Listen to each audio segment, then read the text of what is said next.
joining us tonight, we have Kelsey, Caitlin, Danielle, Anna, and our new manager at Savoy, Mariana. Hello, hello. Hello. It's good to see everyone.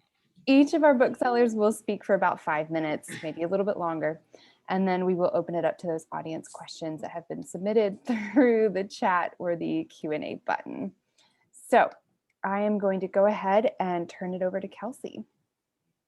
So it's really funny about you saying that we only have like 5 minutes to talk about books. I don't know why we even bother. So Ani and Olivia and I went to a networking event last night in New London called Business After Hours. It was through the Eastern Connecticut Chamber of Commerce. And we met these people we were chatting with, and they found out we were booksellers.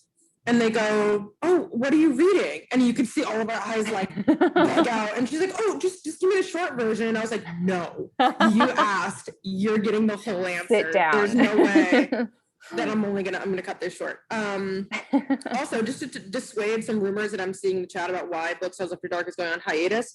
Turns out booksellers are vampires, and that we cannot meet in the daylight after dark. So as you can see, the sun is blaring behind me. I have T-1 hour until I disintegrate into dust. So that's why Booksellers After Dark is going on hiatus. We're vampires. I think we're starting it back up in September, right? I should know this. I think it's September. It's September, yeah. So the next 2 months we're taking off just to give our booksellers a break so we can read and just sort of do whatever. That doesn't mean that you can't come to the store and ask us for recommendations. But yes. or email or call or whatever. We love talking about books with everybody. Yeah. Okay, so I will start out. Just pull up in my list. So the first one I want to talk about, it's coming out in October. Surprise, surprise, it's Tor.com, and it's A Spindle Splintered by Alex E. Harrow. This book is fantastic if you have never read Alex Harrow before, because it's a good like entry-level book into her writing. Her 2 previous novels are full-length novels, and they're quite meaty. They're really thick. So this is bite-sized. It's like 119 pages, I think. And it's not so much a retelling of Sleeping Beauty as a hijacking of Sleeping Beauty. So it's about this young woman, and of course I can't remember her name because this is what happens to me. I read a book and then I like forget what happens in the book, but I remember the way it makes me feel. But so the main character's name, drop it in the chat if somebody knows what it is. But I'm gonna look through until I find it. Oh, it's a flower. Anyway, so the main character has a terminal illness. She's going to die, and her friend Charm decides that she's going to throw Zin. Okay, yeah, somebody had it. Zinnia. So Charm, her best friend, Charm decides to throw Zin a 21st birthday party, and surprise, surprise, it's Sleeping Beauty themed because it is Zin's favorite fairy tale.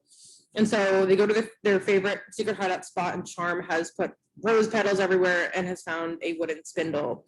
And Charm's like, "You gotta prick your finger on the spindle," and Zin does, and is zapped into a like very gay fairy tale world where, in this world, the princess, who is a riff on Sleeping Beauty, does not accept her fate and decides that she's going to determine her own destiny. And so Zin and this princess sort of take off to confront there was a dog and cat standoff happening.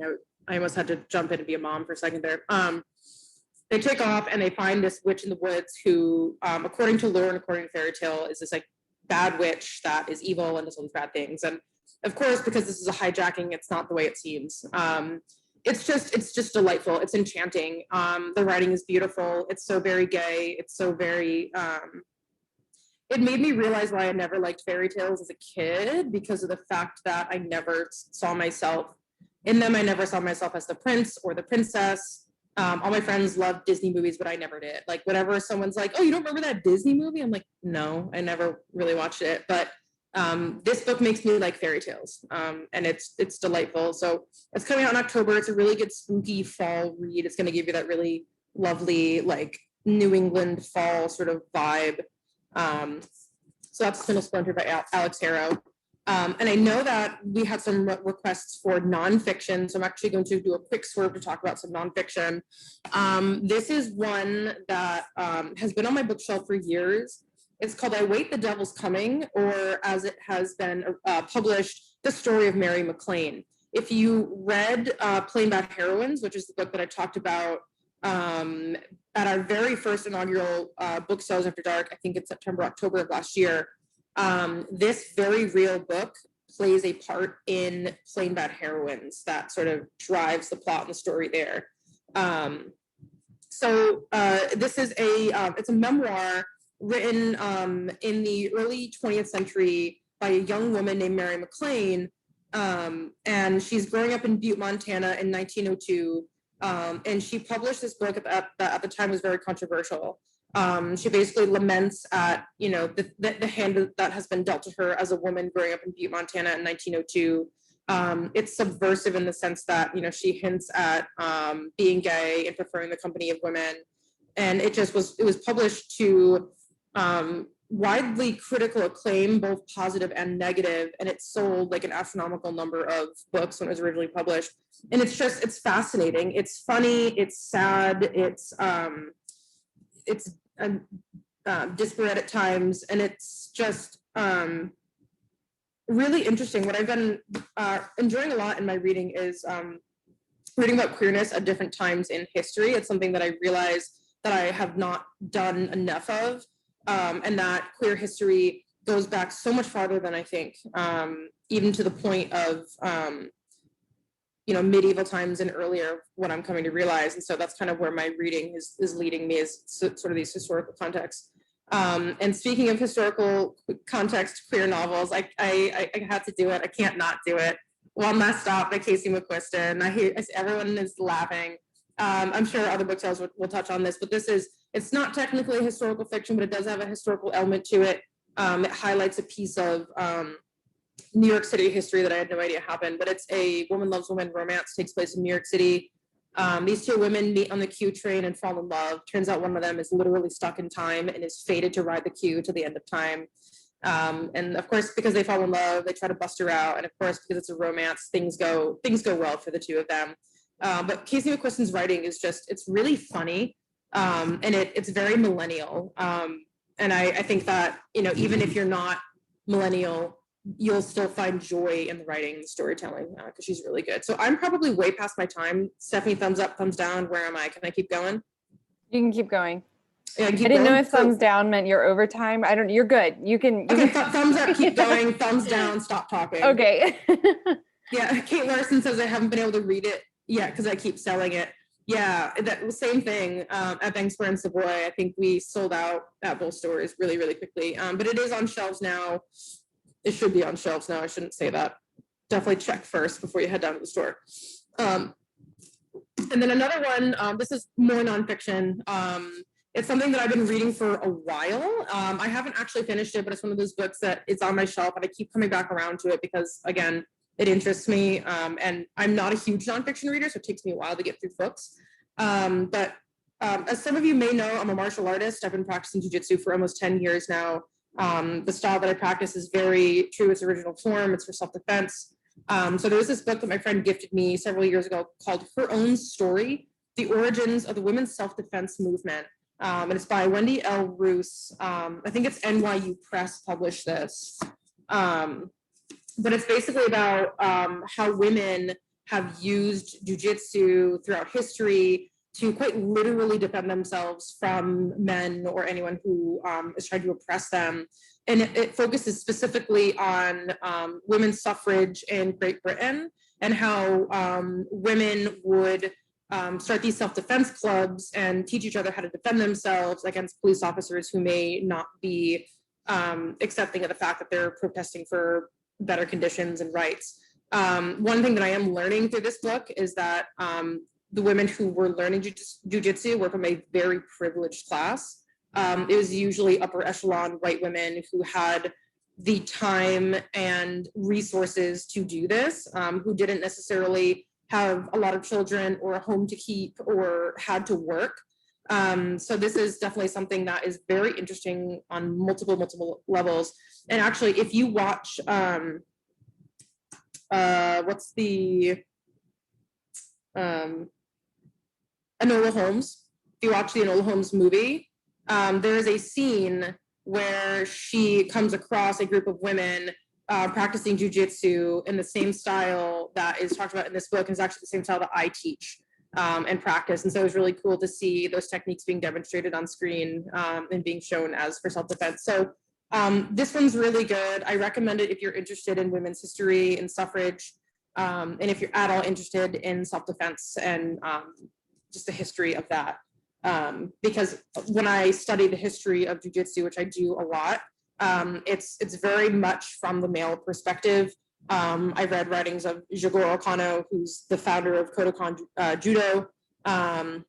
And anytime I'm studying lineage or anything like that in jujitsu, it's always from a male gaze. And so it's always male lineage. And so this is really cool to see that women were using this art to defend themselves at several points in history. So how am I doing? Good?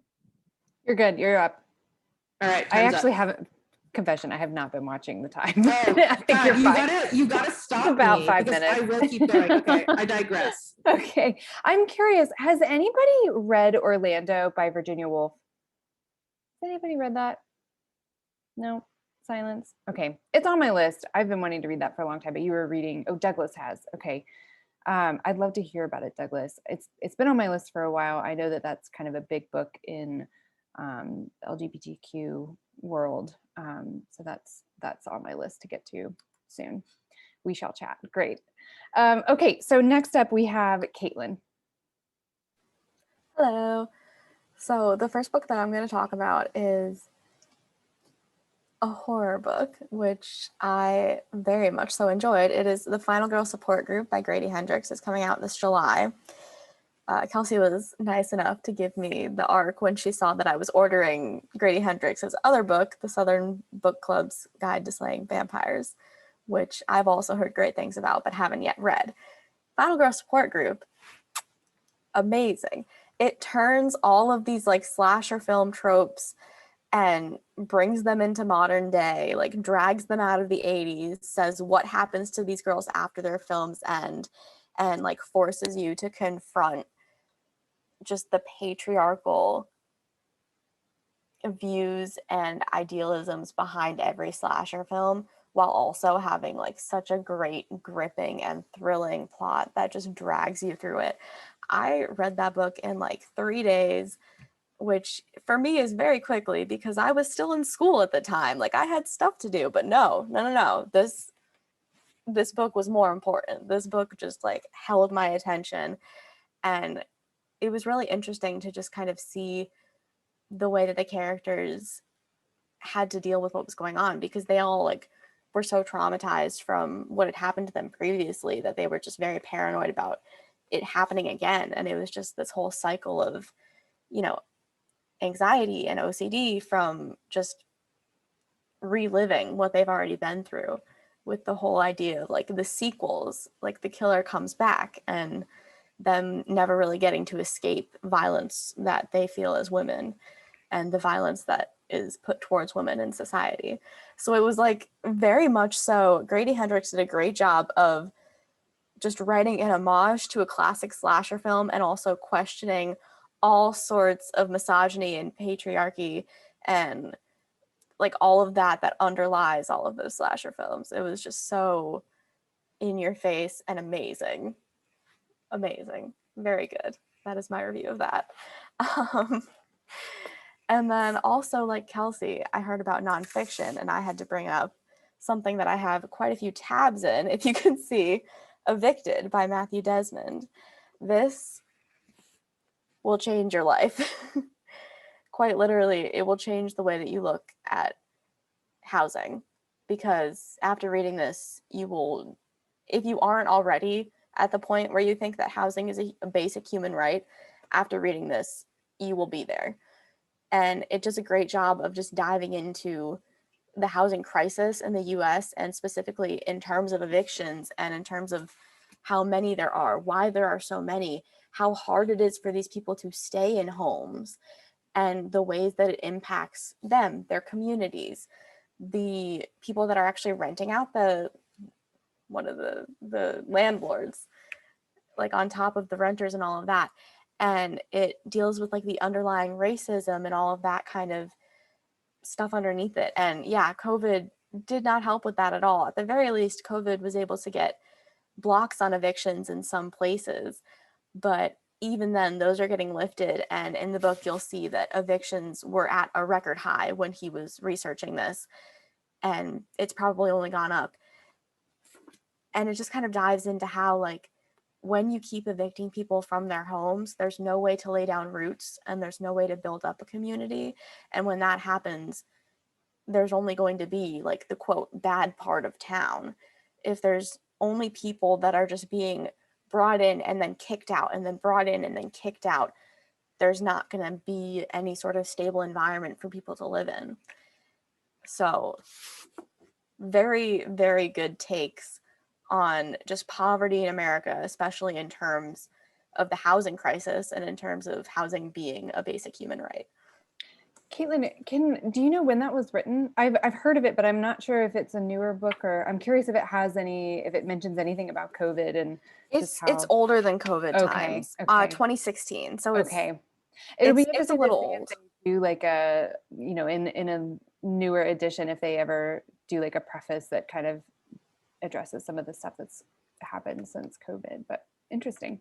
Yeah, I think it would be really interesting if he did sort of like an essay on top of this that sort of addresses all of the things that have changed, because even though it was published in 2016, he actually like went and lived in these communities for, I think, maybe years, and like took down these stories from people over time and then had to weed through everything. So honestly, the stories that you're hearing probably took place maybe in 2008 even. So it's just like, even back then it was a very prevalent issue, and it's only grown over time. So it's really something that, if you want to take a look. What was the author, Caitlin? Matthew Desmond. That's right. Mm-hmm. So required reading if you want to keep taking looks at just the way that society is currently and how it should change.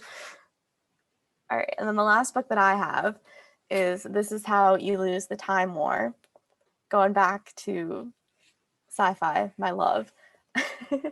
It is by two people, Amal El-Mohtar and Max Gladstone. And then this book is just beautiful, honestly. It is just gorgeous to read.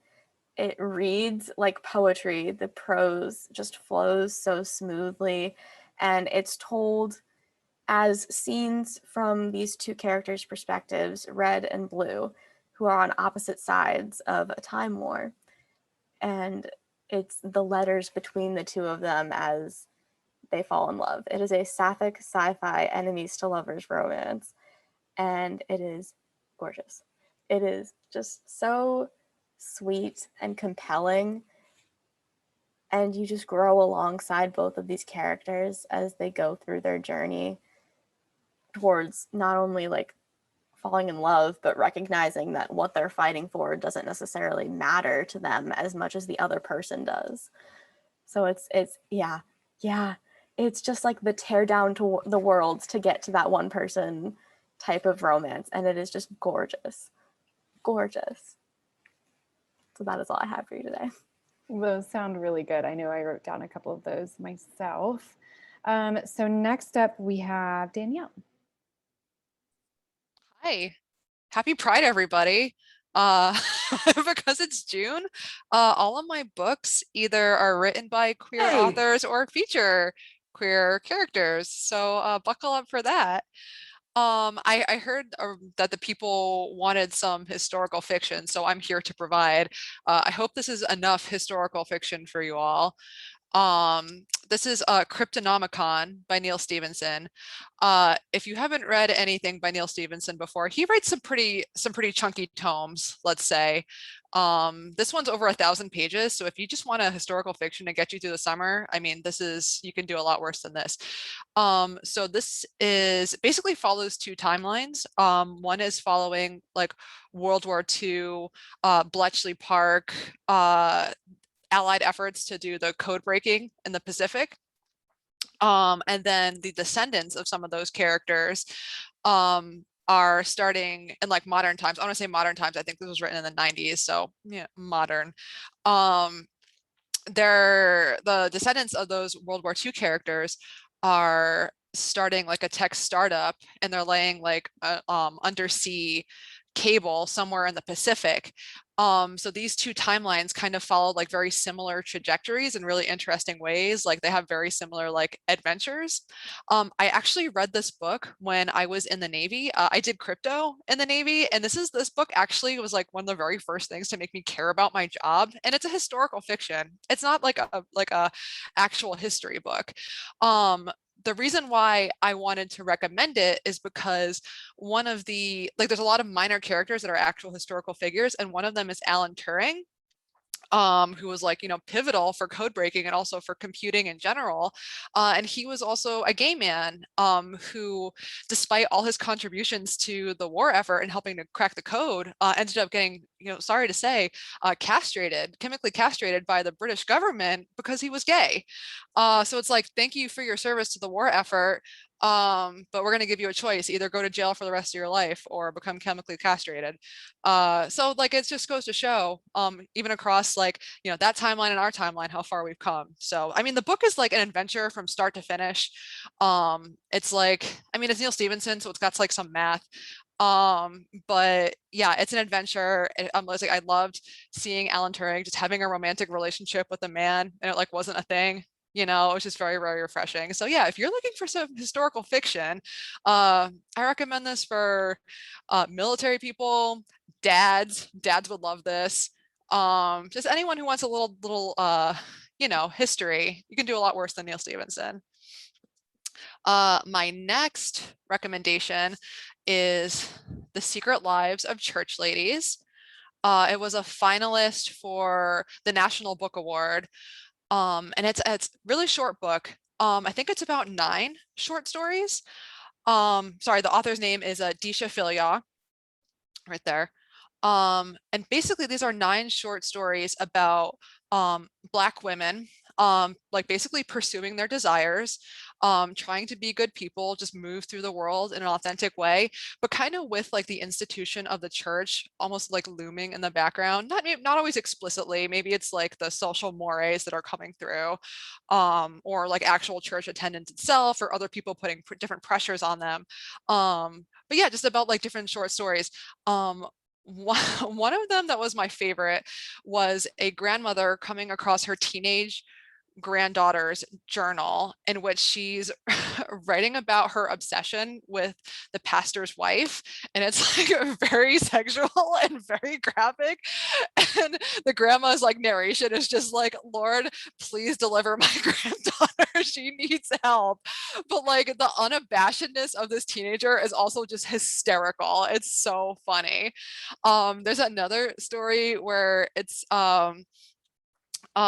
2 queer women, and they're just like shoveling snow together, which seems so mundane, but through the process of them shoveling snow together, they're like working through a lot of their like relationship issues and like talking stuff through. And this like story actually made me cry. I thought it was so beautiful. It was so touching just to see them like kind of like, argue a little bit and then move apart and then like kind of come back together and resolve things. It was just so touching.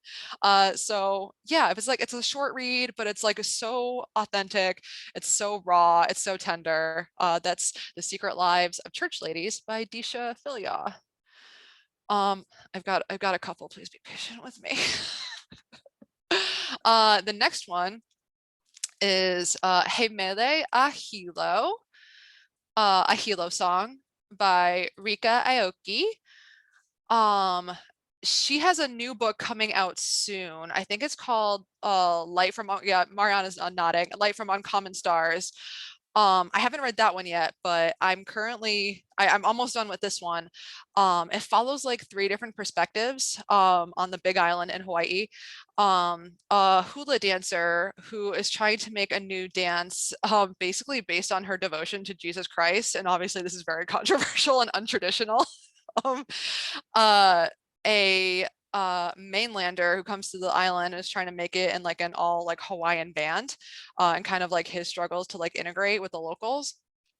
And then this one here is just kind of like your average Joe makes a friendship with this like tech billionaire who moves to the island and like is starting to like give away money to like support community projects. And like he has like very positive intentions, but like this money ends up like affecting the community in ways that like people didn't expect. And what I like about this, those two things that I really like about this story, one is that it's written in like Hawaiian pidgin, so it's like written like people there speak. So if you just need like a little dose of island time and just like how folks like out there talk, it's like just so refreshing. It's just so fun just to like have these voices in your head talking so authentically. And the other thing is that like although the stories start with these three, like each as they get to like as they introduce new people in like their own circles, like we start learning more about them and the circles keep expanding and expanding and expanding and expanding, and just like soon you're reading about stories about this person's friends, uncles, cousins, brothers, friend, and it's just like the most Hawaiian thing ever, you know, because it's like it's an island, it's family, everyone knows each other so well, and just like that sense of you have this connection to people even distantly is just like a very Hawaiian thing. Yeah, so that's Hemele a Hilo by Rika Aoki. Strongly recommend. This book is just like for summer vibes too, can't go wrong. Okay, my last one, this comes out in September. If you like Casey McQuiston, if you like Red, White, and Royal Blue, you will love this book. This book made me cry. I was almost late for work one day because I was crying over the ending of this book. It's like very predictable. It's a romance book, but it still made me cry, and I'm not typically a romance reader. So what this book is about is Dev, who is a producer on like a Bachelor style reality TV show, becomes the handler of like the new star, Charlie, who's trying to like rehabilitate his public image after like having like a very public corporate meltdown. He's like, oh, I'll just go on this show and show everybody that I can do normal stuff and be a normal person. And these two like end up bonding through like their like mental health struggles, like dealing with anxiety and depression. And it's like honestly, it's so honest and so earnest, and like the discussion of mental health and like supporting each other.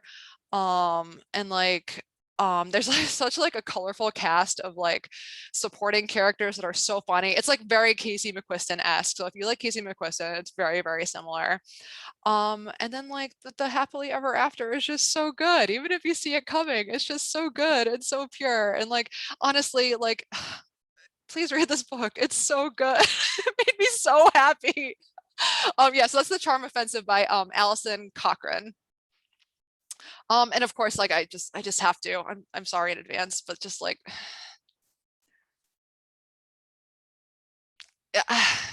I mean, it's the perfect book.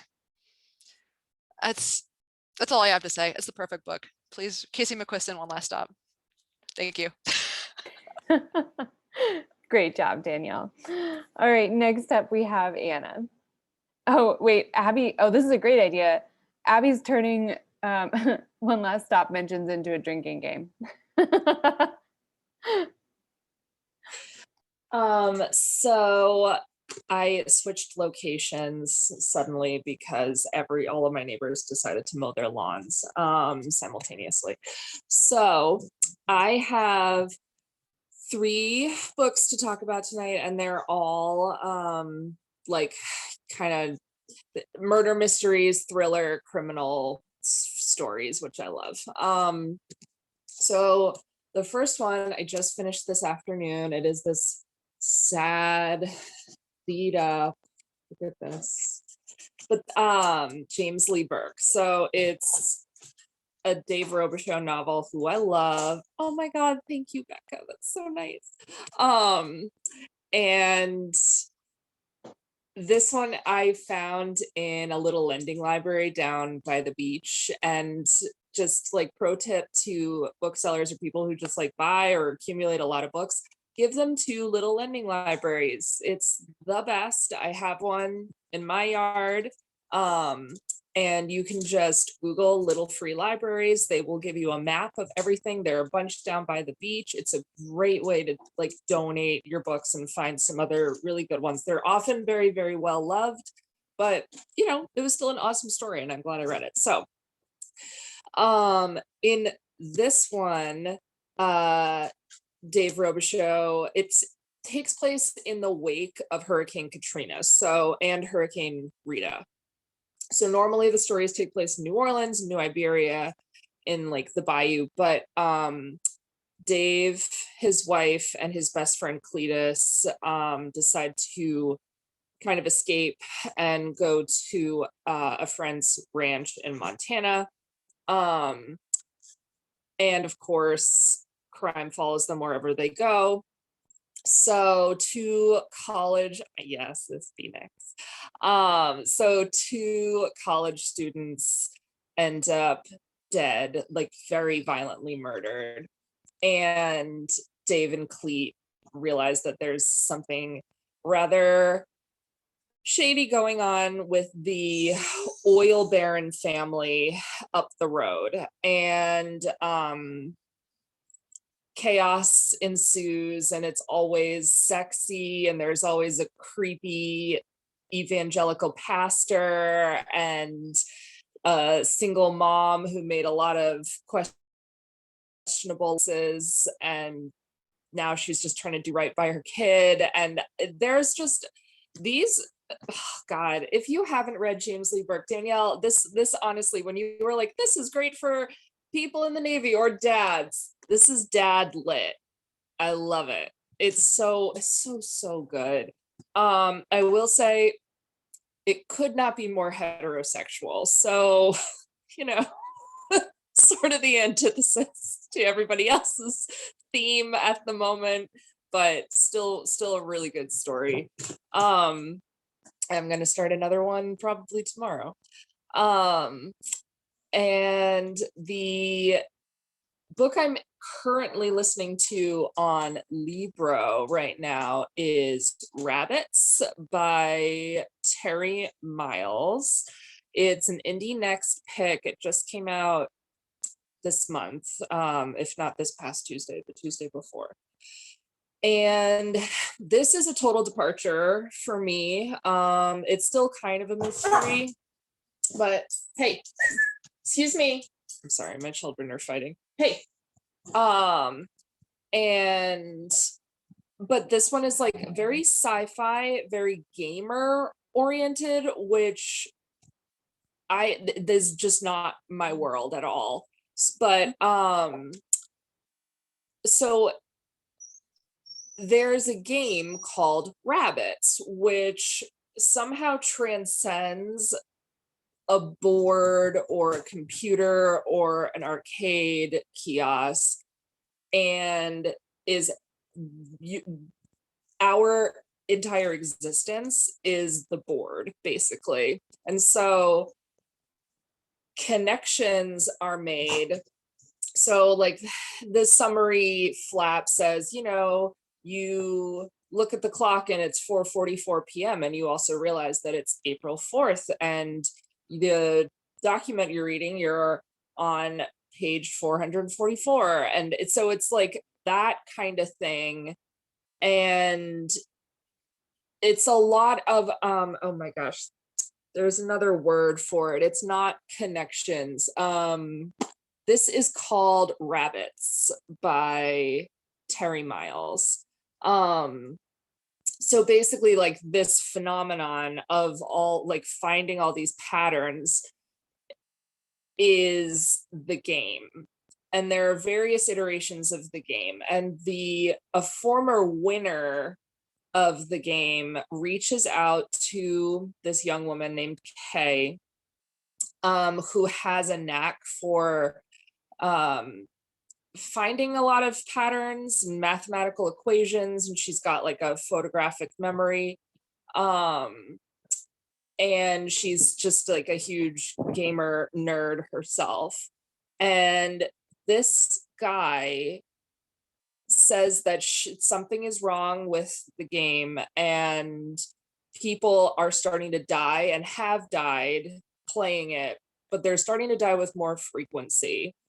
And so before the new iteration of the game comes out, as the 11th version of it, she needs to help him fix it. Except he goes missing. And Kay and her gamer friends have to figure out what Rabbits is, how to fix it, and also save the world because the world is so affected by the game. And there's a lot of like lost time that happens, and it's kind of like, what is reality? Like there are some weird timelines that occur, and missing floors and buildings, and like she'll show up to a therapy appointment and then the next week go back to the same building and the therapist's office isn't there. It's wild. It's wild. It's really weird, but I'm actually kind of digging it. So stay tuned for my follow-up in September. I will give you my yay or nay thoughts, but for now, very yay, definitely a page turner. The third one that I'm going to talk about is Smoke by Joe Ide. And I thought it was Joe Ide for the longest time. I keep seeing that last name on the mystery shelf, and it is not. It's Ide. He is a Japanese American mystery author with a recurring character. It's the IQ series. And this was just like a very fun, juicy, intertwining stories. So IQ is the main character. He's like a private eye, but saves people from gang violence primarily. He grew up in East Long Beach, California, and is like very street savvy. And because he came from such a violent world, he has a very innate sense of justice and he really wants to help people, but he will try to escape and clear his head because he actually has a lot of trauma from past cases. But he has such a nose for rooting out crime and solving it and rescuing people that he always gets sucked back in. So while IQ is trying to relax in like Lake Tahoe, an escaped mental hospital patient finds him and gets him to help search for 2 serial killers who are on the loose. So that's one part of the story. And the other part of the story is like the B plot is everybody else back in East Long Beach who have managed to, they're either actively bettering their situation or have bettered their situation and are trying to hold on to it. So there's the single mom who is a former sex worker who actually is a really talented cook and businesswoman, and she has a food truck company. Well, she got written up really good reviews in the Los Angeles Times, and an old John of hers sees the article and was like, God, you know, her kid looks like he could pass for mine because he wants to get half of her business. Does not care about the kid at all. So like that is happening out of the blue. And it's just like a really, it's a really juicy story about like the human experience and just like the lengths that people will go to try to, you know, con really hardworking people or take advantage of, you know, bad decisions that they made in the past, even if they have actually like really cleaned up their act and made something of themselves, and really like now they have something to lose and people can just take advantage of that and use it for their own selfish reasons. And it's also just like a really interesting discussion on race. All of the characters are Black, which is kind of interesting to me because Joe Ide is an Asian American man. But he is from South Central Los Angeles. He did grow up there. So it's not necessarily exactly a own story, but through a different lens, it is. But yeah, so 10 of 10, I would totally read another IQ novel for sure. Smoke is the most recent one. And yeah, those are my picks tonight. So thank you guys. Thanks, Anna. All right, last but not least, we have Mariana. Hello. For those who haven't met me, I'm Mariana. I'm a new bookstore manager at Savoy. And yes, this is Lila. She has decided she is the star. Yeah, so she's going to be hanging out there. I have a couple different recs for y'all today. I do not have most of my stuff yet. I just moved to the East Coast, so they're kind of a strange assortment of recs that I was able to remember existed. But first, one that's actually already out. This is American Brujeria. This is by J. Allen Cross. So again, I also heard the call for nonfiction, so this is a little different. And this one is so good. So I am somebody who has kind of my own spiritual practice, and I am Latina. And when I first started my own practice, kind of looking into my own practice, one thing that I found really lacking was any sort of literature on Mexican American, Latin American spiritual practices that were written by people who were Mexican American or Latin American.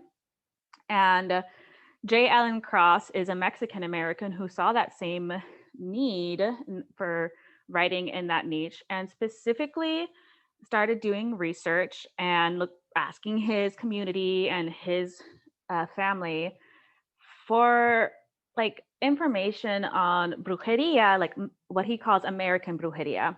And it is actually so fascinating and wonderful and beautiful to see because Mexican American spirituality is so kind of intertwined with folklore and Catholicism, interestingly enough, and all sorts of other things. And it was just, I'm not all the way through it yet, but this is, even if you practice any sort of spirituality, I think it's worth a read.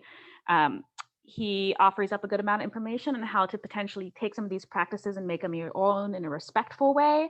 And he also does a lot of unraveling the connections between brujeria, what he calls American brujeria, and Catholicism.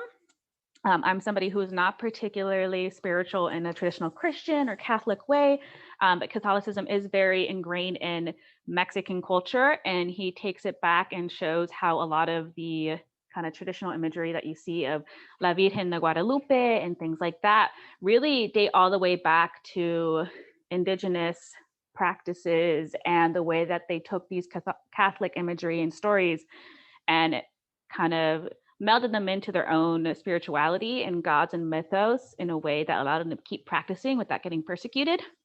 So it is absolutely fascinating and beautiful, and I'm so happy that it exists. And that one is already out. I think it came out a month or two ago. So that's American Brujeria. It is, it makes me so happy. Then, let's see. This one is out in September. This is Inheritance of Orquídea Divina from Zoraida Cordova. You may know her as the author of the YA series, Brooklyn Brujas. And this is, I keep describing it as Knives Out meets Isabel Allende. And it is so great. Essentially, it follows this family and, oh, she's awake. Okay, goodbye. It follows this family, the Montoyas, as they all get this call to come back to the house because the kind of matriarch of the family, Orquídea Divina, is like, my time's up. I'm dying. Come get your inheritance. And they show up and, sorry, Lila, do not eat boxes, please. Okay. they show up. She wants to eat cardboard, which is great when you're moving and have a lot of it around. So they all show up to this house, and it is kind of this magical realism full dive into this family that is all very different, all grew up in this kind of family where they all knew that magic and the weird magical things Orquídea would tell them were true, but some of them accept it and some of them don't. And then it turns into the story of that matriarch Orquídea and how she came to the US, where she came from. I think she was from maybe Colombia. How she got to where she is, how she got the power that kind of made her family as successful as they are. And it is just, it's so beautifully written. It has a lot of the kind of same magic and like Latina vibes as the Broken Brujas series, but it is an adult, which is really fun. So highly recommend. That is out in September. One of them knocked over my notebook. But third, I have a genre. I was so happy to get a copy of this. This is Star Eater by Kirsten Hull. This is out next week, I believe. And this is like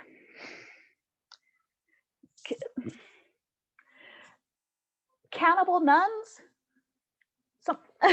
Cannibal nuns, yes.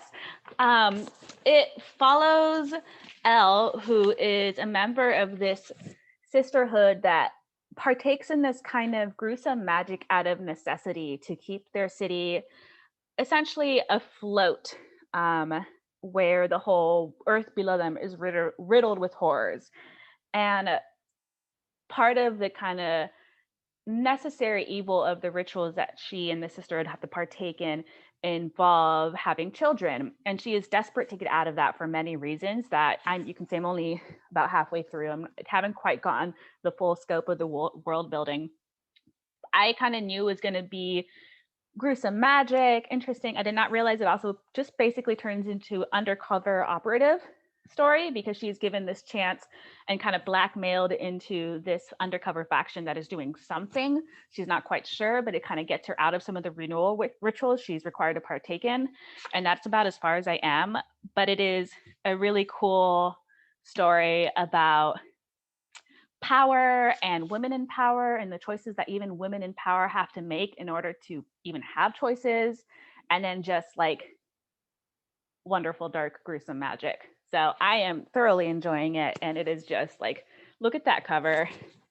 It's like a thing, and then it's like a thing. Ugh, I love it. And that's Tor.com, which anyone watching just probably at this point knows that this whole staff is obsessed with Tor.com. What else do I have? I think I had at least one more. Boom, boom, boom. Yes, I have also, I don't have a copy of this. It's in a box somewhere on the trunk, somewhere purportedly on its way here. But She Who Became the Sun by Shelley Parker Chan, which is out next month. It is like an alternate historical Chinese fiction. Mulan meets like gender and queerness, even more on the page. It is a retelling or reimagining of the rise of power of the founding emperor of, I forget which dynasty, one of them. And it follows this character who, as a child, was kind of foretold to have no destiny, a nothing destiny. And their older brother was foretold to have a great destiny. And when her family is murdered by bandits, including that brother, this character essentially is like, I'm going to take his destiny. That's what I have to do in order to survive. I just want to survive. And so assumes the identity of their brother and ends up in a monastery. And then even when that monastery gets overrun, which is pretty early on, it's not really a spoiler, sees a chance to even go further and forge their own great destiny, but always with the knowledge that they are assuming the identity of their brother. And when is their actual nothing fake going to catch up with them? And it is very, very queer. It's got so many gorgeously written lines and thoughts on gender and gender expression and gender roles. And it is just, it's so good. I love it so much. And that one is next month.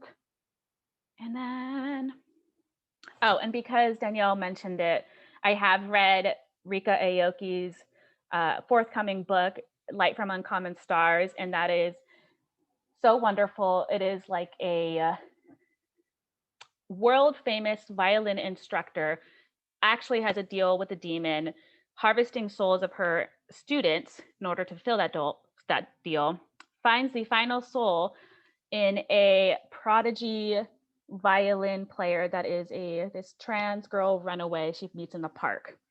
And then you also throw in aliens with a donut shop and a queer romance. It's so good. It's so wonderful. It's very hopeful. It's very kind to its readers. I love books that do that, that take all these different themes and just aren't like, they're not gonna like cut your feet out from under you suddenly. You get to just enjoy the feels in a really positive way. So that one is also really good. And that's what I got. Awesome. Thanks, everyone. We've had some great recommendations tonight. I know I've written down a couple.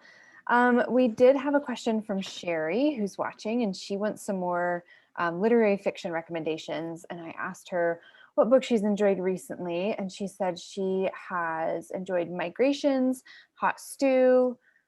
She has Great Circle and Sorrow and Bliss in her TBR pile. So I went and grabbed a couple of books that just based on a couple of those that you might enjoy, Sherry. So I have The Mermaid and Mrs. Hancock, which is a couple years old. Did anybody read this? Did anybody at some, we haven't, yes, okay, Anna. Okay, I loved The Mermaid and Mrs. Hancock. So good. So Carolyn actually, because our mermaid queen Carolyn, Yes. turned me on to I that can't one. believe we haven't talked about this because I loved this book too. Oh God, yes. Yeah. So you can kind of help me talk a little bit about what it's about, because I read it a couple years ago.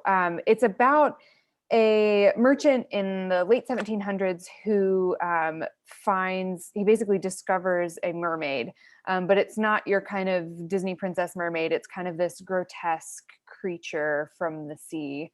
Pike teeth. It has what? Pike teeth. Yes. Yeah. So it starts, word kind of gets around London, and he ends up kind of taking it from pub to pub, and it's been like put on display. And but I guess there's kind of this, myth around mermaids that they might bring bad luck.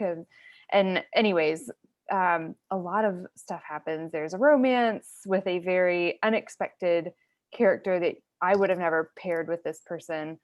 I love her. I know. Like, it is, the way the story is set up is so good, because it's like him, the merchant, and the mermaid, and like his whole journey. And then I was trying to remember her name. Is it human cream puff, like Angelica? Yeah, who is like a high class escort.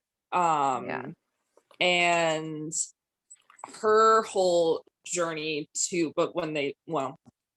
we don't want any spoilers, but when they finally meet, they both have it's a thick book. This is not a skinny little romance. So they actually have to each go on quite a journey before their stories meet. Yeah. But I really loved it. It's a couple years old, so it is out in paperback now. Another one that I thought of too, that's it's probably about the same length, but The Signature of All Things by Elizabeth Gilbert. She wrote City of Girls, which I haven't read, but that might also be another one to pick up. I know a lot of people have read that one, but The Signature of All Things is about a botanist, which intrigued me because I was a biology major and I loved my plant classes. But she travels the world exploring, I think she studies specifically mosses. And it's just a really beautiful, sweeping kind of escapism story that involves travel. I feel like this would be a good summer read because she visits a lot of like tropical places. So this one is The Signature of All Things by Elizabeth Gilbert. Anybody else have any recommendations for Sherry? I think Douglas chimed in the chat and said Clara and the Sun by Ishiguro, which I just started listening to on Libro, and that's I'm enjoying it so far. I forgot one on my list, which is a literary fiction. It's not out for a while, but it's a good one to write down a note for the future, and that's Somebody Loves You by Mona Archie. It is a debut prose fiction from a poet, Mona Archie, who did Small Hands, I think. And it is about novella length, so it's kind of nice little bite size. And it follows Ruby, this young girl, Ruby, and kind of her internal narration in bits and pieces as the daughter of an immigrant, a girl who is in a family that has a lot of mental health trauma and an older, like trauma with her older sister, and all these different themes and kind of experiences as she's growing older, while she also is mute. She's just decided to stop speaking at an early age.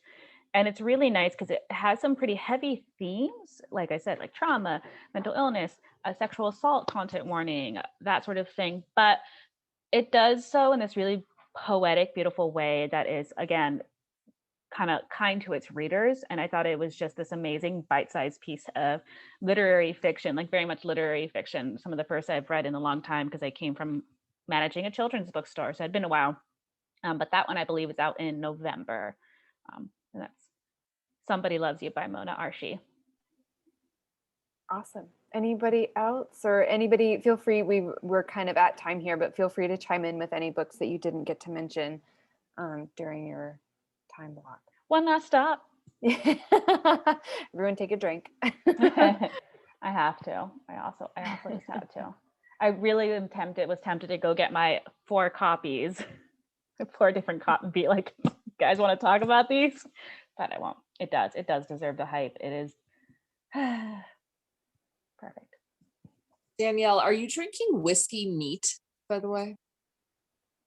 No, it's on ice. It's on the rocks. Okay. Well, you're still really cool, but I know. Oh my God, Anna. Damn it. I should have poured myself some whiskey. You know what? I was thinking about it. I was really Kelsey. thinking about it. I was like, it's Thursday. I can wait until tomorrow to have a drink. But man, Next time I'll remind you. It's not like I don't have any. No, you got a couple. Polar. I got a few. Just some seltzer. Nice. Yeah. Do we match? We match. Twins. We're twins. Is Amy Van Karen drinking an old fashioned? Sweetheart, where are you? This one I thought Amy couldn't get any cooler. I know. Oh. Yes. I'm drinking a seltzer. I have a seltzer on the table. I just haven't reached over my computer to drink it this entire Mine is time. warm now because I was stuck under Lila for a while. Look, it floated into my hand. This is my seltzer. Joining the seltzer squad. LV right now. All right. Well, I hate to do this because it's always such a fun conversation. But we have to say goodbye because our time is up. And again, just as a reminder, we won't be doing this in July or August. So maybe we should make the September one maybe we should just block out 2 hours for Booksellers after dark. I feel like we're gonna have a lot of fun. Yeah.